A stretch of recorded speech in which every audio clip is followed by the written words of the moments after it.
NDA उम्मीदवार CP Radhakrishnan ने उपराष्ट्रपति चुनाव में बड़ी जीत हासिल की। उन्होंने कुल 452 वोट प्राप्त कर अपने प्रतिद्वंदी और इंडिया गठबंधन के प्रत्याशी बी सुदर्शन रेड्डी को परास्त किया। सुदर्शन रेड्डी को 300 वोट मिले, जबकि एनडीए ने लगभग 2 तिमाही से बहुमत हासिल की। भारतीय जनता पार्टी की ओर से दावा किया गया है कि 14 सांसदों ने क्रॉस वोटिंग की है। उपराष्ट्रपति चुनाव में विपक्षी गठबंधन ने भी अच्छी टक्कर दी, लेकिन उनकी संख्या एनडीए के मुकाबले कम रही। इस चुनाव में जीत के लिए 392 वोटों की जरूरत थी, जिसे एनडीए उम्मीदवार ने आसानी से हासिल कर लिया। आज मंगलवार को हुए इस चुनाव में 767 सांसदों ने वोट डाले। इसमें से 15 वोट अमान्य रहे।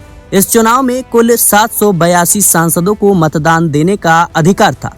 विपक्षी दलों से मिले 14 वोट एनडीए के लिए बड़ी कामयाबी है, क्योंकि 15 वोट अमान्य हो गए और 14 वोट विपक्षी दलों से एनडीए को मिलने से विपक्ष को बड़ा घाटा हुआ।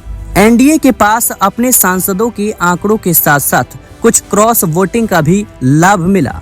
एनडीए की कुल संख्या 427 थी। इसमें वाईएसआर कांग्रेस के 11 सांसदों को जोड़ दें तो 438 हो जाएंगे। इसके अलावा 14 अतिरिक्त वोट क्रॉस वोटिंग के जरिए सीपी राधाकृष्णन के खाते में गए। अब सवाल यह है कि आखिर यह उपराष्ट्रपति का चुनाव क्यों हुआ। यह चुनाव उपराष्ट्रपति जगदीप धनखड़ के जुलाई में स्वास्थ्य कारणों से इस्तीफा देने के बाद आयोजित किया गया। संसद परिसर के बंधुआ भवन में सुबह 10 बजे से शाम 5 बजे तक मतदान चला। संसद के दोनों सदनों के सांसद ने इस चुनाव में मतदान किया।